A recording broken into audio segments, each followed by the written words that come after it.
Bem-vindo ao canal, se inscreva e vamos juntos em busca de conhecimento. Imagine transformar os comentários no nosso clube do livro. Comunidade unida, conecte-se com outras pessoas que compartilham sua paixão por aprender e crescer. Troque ideias, debata perspectivas e forme laços duradouros com aqueles que estão na mesma jornada intelectual. Exploração aprofundada. Cada capítulo, cada ideia, cada entrelinha tem uma história a ser contada. No clube do e-book, mergulharemos nas entrelinhas, explorando os detalhes que podem ter passado despercebidos e descobrindo camadas ocultas de sabedoria. Ideias em ebulição. Prepare-se para uma enxurrada de insights. Ao compartilhar suas reflexões, você não só fortalece suas próprias percepções, mas também ajuda os outros a enriquecerem sua compreensão. Juntos, iluminamos o caminho para a descoberta. Capítulo 3. Nada é o suficiente. Mesmo quem já é rico comete loucuras. O fundador do Vanguard Group, John Bogle, falecido em 2019, contou certa vez uma história sobre dinheiro que evidencia algo a que não costumamos dar a devida atenção. Em uma festa oferecida por um bilionário em Shelter Island, o escritor Kurt Vonnegut informa ao amigo e também escritor Joseph Heller que o anfitrião, um administrador de fundos de hedge, ganhou mais dinheiro em um único dia do que Heller ganhou em toda a vida com seu popular romance Ardil 22. Heller responde, certo, mas eu tenho uma coisa que ele nunca vai ter, o suficiente. Suficiente. Fiquei chocado diante da eloquência simples daquela palavra, e por dois motivos. Primeiro, porque eu mesmo também ganhei muita coisa ao longo da vida, e segundo, porque Joseph Heller não poderia ter sido mais preciso. Para uma parcela crítica da nossa sociedade, que engloba boa parte dos mais ricos e mais poderosos, parece não haver um limite que defina o que é o suficiente. Esse é um conceito fundamental e muito poderoso. Deixe-me dar dois exemplos dos perigos de não se ter o suficiente e que lições podemos tirar deles. Rajat Gupta nasceu em Calcutá e ficou órfão na adolescência. Muito se fala sobre a quantidade ínfima de pessoas com o privilégio de ter nascido em berço de ouro. Considerando essa metáfora, Gupta não teve nem mesmo um berço. Levando em conta esse ponto de partida, é simplesmente fenomenal observar o que ele conquistou. Por volta dos 45 anos, Gupta era CEO da McKinsey, a empresa de consultoria de maior prestígio do mundo. Ele se aposentou em 2007 para assumir cargos na ONU e no Fórum Econômico Mundial. Tornou-se parceiro de Bill Gates nos trabalhos de filantropia. Integrou o conselho administrativo de 5 empresas de capital aberto. Saído das favelas de Calcutá, Gupta se tornou um dos homens de negócios mais bem-sucedidos do nosso tempo. Com o sucesso veio uma riqueza enorme. Em 2008, sua fortuna estava avaliada em 100 milhões de dólares. É uma soma insondável para a maioria das pessoas. Uma taxa de retorno de 5% sobre essa quantia rende quase $600 por hora, 24 horas por dia. Ele poderia ter feito o que quisesse na vida. E o que ele queria, ao que tudo indicava, não era ser um mero hectamilionário. Rajat Gupta queria ser bilionário. Com todas as suas forças, Gupta integrava o conselho administrativo do Goldman Sachs e, portanto, estava sempre rodeado por alguns dos investidores mais ricos do mundo. Um deles, referindo-se às fortunas dos magnatas do private equity, descreveu Gupta da seguinte forma: acho que ele quer fazer parte desse círculo. Círculo de quem está na casa dos bilhões de dólares, não é? O Goldman está mais para um círculo dos que têm centenas de milhões, certo? 12. Certo. Logo, Gupta encontrou um negócio paralelo lucrativo. Em 2008, quando o Goldman Sachs estava enfrentando a tempestade da crise financeira, Warren Buffett planejava investir 5 bilhões de dólares no banco para ajudá-lo a sobreviver. Como membro do conselho, Gupta teve acesso a essa informação antes do público. E era uma informação valiosa. A sobrevivência do Goldman estava em xeque, e o apoio de Buffett certamente faria com que as ações do banco disparassem. 16 segundos depois de tomar conhecimento do acordo iminente, Gupta, que havia participado à distância da reunião do conselho, desligou o telefone e ligou para um gerente de fundos de cobertura chamado Rai Rajaratnam. Não há um registro gravado dessa ligação, mas Rajaratnam comprou de imediato 175 mil ações do Goldman Sachs, então podemos presumir o teor da conversa. O acordo entre Buffett e o Goldman foi Anunciado para o público algumas horas depois, as ações do banco dispararam. Rajarat não faturou $1 milhão. Esse é apenas um exemplo de um suposto uso de informação privilegiada. A Comissão de Valores Mobiliários dos Estados Unidos afirma que as dicas de Gupta proporcionaram ganhos na ordem de $17 milhões. Um dinheiro fácil. E para os promotores, um caso mais fácil ainda. Gupta e Rajarat não foram presos por uso de informações privilegiadas e suas carreiras e reputações foram arruinadas para sempre. Vejamos agora o caso de Bernie Madoff. O crime que ele cometeu é bem conhecido. Madoff é o mais notório operador de esquema Ponzi desde Charles Ponzi em pessoa. Ele enganou investidores por 2 décadas antes que o crime viesse à tona, ironicamente, poucas semanas após a empreitada de Gupta. O que costuma ser esquecido é o fato de que Madoff, assim como Gupta, era mais do que um fraudador. Antes de operar o esquema Ponzi que acabou tornando-o famoso, ele era um empresário honesto e extremamente bem-sucedido. Madoff era um fazedor de mercado, alguém que conecta compradores e vendedores de ações. E era muito bom nisso. Em 1992, o The Wall Street Journal descreveu a empresa de formação de mercado de Madoff com estas palavras. Madoff ergueu uma corretora de valores bastante lucrativa, a Bernard L. Madoff Investment Securities, responsável por um volume significativo das ações negociadas em Wall Street. Os $740 milhões que em média são negociados eletronicamente todos os dias pela Madoff respondem por cerca de 9% do volume de transações da Bolsa de Nova York. A empresa é capaz de executar transações de forma tão rápida e barata que, na verdade, paga $0,01 centavo por ação a outras corretoras para que estas executem os pedidos dos seus clientes, lucrando com a diferença entre os preços de compra e venda que a maioria das ações proporciona. Isso não é um jornalista descrevendo de forma incorreta uma fraude prestes a ser descoberta. O negócio de formação de mercado estava dentro da lei.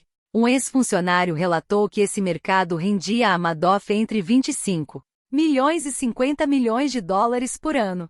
O negócio não fraudulento de Bernie Madoff era um enorme sucesso. Qualquer que fosse o parâmetro, ele o tornou imensa e legitimamente rico. Mas ainda assim veio a fraude.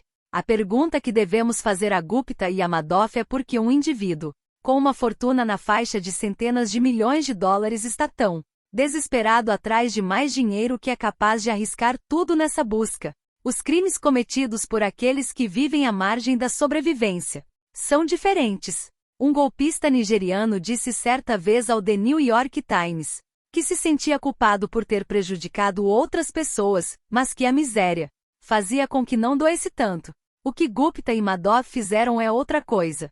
Eles já tinham riqueza, inimaginável prestígio, poder e liberdade. E jogaram tudo para o alto porque queriam mais. Eles não tinham noção do suficiente. Estes são exemplos extremos. Porém, existem versões desse comportamento que não infringem a lei. O fundo de cobertura Long Term Capital Management era formado por traders com fortunas individuais na casa das dezenas e das centenas de milhões de dólares e com a maior parte dessa riqueza investida nos próprios fundos. Então, eles correram tantos riscos na busca por mais dinheiro que conseguiram perder tudo o que tinham em 1998, em meio à maior alta de mercado e da melhor situação econômica da história. Warren Buffett falou, algum tempo depois, para ganhar o dinheiro que não tinham e do qual não precisavam, eles arriscaram aquilo que tinham e de que precisavam. Isso é estupidez. É estupidez, pura e simplesmente. Arriscar algo que é importante para você em troca de algo que não é importante para você não faz sentido algum. Nada justifica arriscar algo que você já tem e do qual precisa por algo que você não tem e do qual não precisa. Isso é uma daquelas coisas que são óbvias e ignoradas na mesma medida. Poucos de nós vamos ter $100 milhões algum dia, como Gupta ou Madoff tiveram. Contudo, um percentual considerável dos leitores deste livro, em algum momento da vida, terá um salário ou uma soma de dinheiro suficiente para cobrir tudo aquilo de que precisam e muito do que desejam. Se você é uma dessas pessoas, mantenha algumas coisas em mente. Ao lidar com dinheiro, a coisa mais difícil a fazer é parar de reajustar as metas para cima o tempo todo. Mas é também uma das mais importantes. Se as expectativas aumentam, graças aos resultados positivos, não há lógica em correr atrás de mais. Porque no fim das contas, você vai acabar sempre com o mesmo sentimento. É perigoso quando o desejo de ter mais dinheiro, mais poder, mais prestígio, faz a ambição crescer a uma velocidade maior do que a satisfação.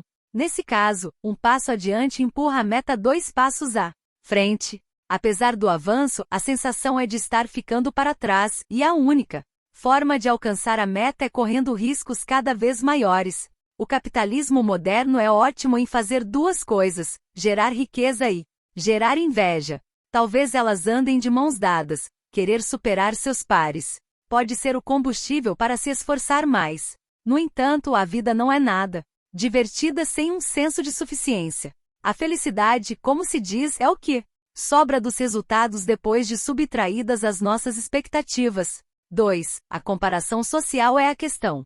Imagine um jogador de beisebol novato, que receba $500 mil por ano. Não importa o parâmetro adotado, ele é rico. Digamos, no entanto, que ele jogue no mesmo time de Mike Trout, que tem um contrato de $430 milhões por 12 anos. Em comparação ao astro, o novato parece falido. Pensemos então em Mike Trout. $36 milhões por ano é uma cifra absurda. Porém, para figurar na lista dos 10 gestores de fundos de cobertura mais bem pagos em 2018, era preciso faturar ao menos 340 milhões em um ano. 14. É com eles que pessoas como Trout podem comparar suas receitas. E o gestor de fundos de cobertura que ganha 340 milhões por ano se compara aos 5 maiores gestores de fundos de cobertura que faturaram 770 milhões ou mais em 2018. Esses gestores de alto escalão podem mirar em pessoas como Warren Buffett, cuja fortuna pessoal cresceu 3,5 bilhões em 2018. E alguém como Buffett poderia pensar em Jeff Bezos, cujo patrimônio líquido cresceu 24 bilhões em 2018, uma cifra que corresponde a mais dólares por hora do que o jogador de beisebol rico ganhou em um ano inteiro. A questão é, o teto da comparação social é tão alto que, em teoria, ninguém jamais será capaz de alcançá-lo. Portanto, é uma batalha que não pode ser vencida. Ou talvez a única maneira de vencê-la não envolva lutar para começo de conversa, mas aceitar que você já tem o suficiente ainda, que seja menos do que os outros ao redor. Todo ano, um amigo meu faz uma peregrinação a Las Vegas. Em uma dessas idas, ele perguntou a um croupier: quais jogos você joga e em quais cassinos joga? O croupier respondeu com total seriedade: a única forma de ganhar em um cassino de Las Vegas é sair dele logo depois de entrar. É exatamente assim que funciona o jogo de tentar alcançar as fortunas alheias. 3. Suficiente não é pouco. A ideia de ter o suficiente pode parecer conservadora, desperdiçando oportunidades e potenciais. Eu discordo.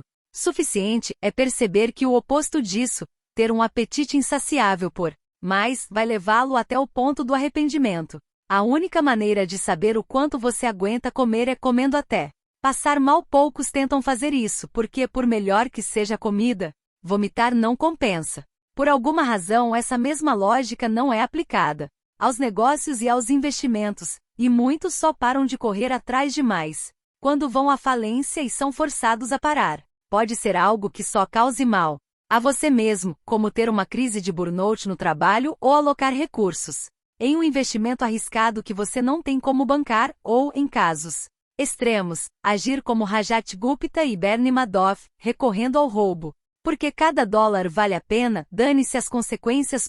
Não importa a forma, pois essa incapacidade de recusar qualquer ganho em potencial acabará cobrando seu preço. 4. Há muitas coisas que não valem a pena arriscar nunca, independentemente do ganho em potencial. Depois de deixar a cadeia, Rajat Gupta disse ao The New York Times que aprenderá uma lição. Não se apegue muito a nada, seja a sua reputação, as suas conquistas, a qualquer coisa do tipo: eu não paro de pensar sobre isso agora. Qual é a importância dessas coisas? Ok, tudo isso destruiu injustamente a minha reputação. Mas a minha reputação só é preocupante se eu estiver apegado a ela. Essa parece ser a pior lição possível a ser tirada da experiência pela qual ele passou, e soa como uma desculpa reconfortante proferida por um homem que deseja desesperadamente recuperar sua reputação, mas que está ciente de que ela está destruída. Reputação é algo inestimável. Liberdade e independência são inestimáveis.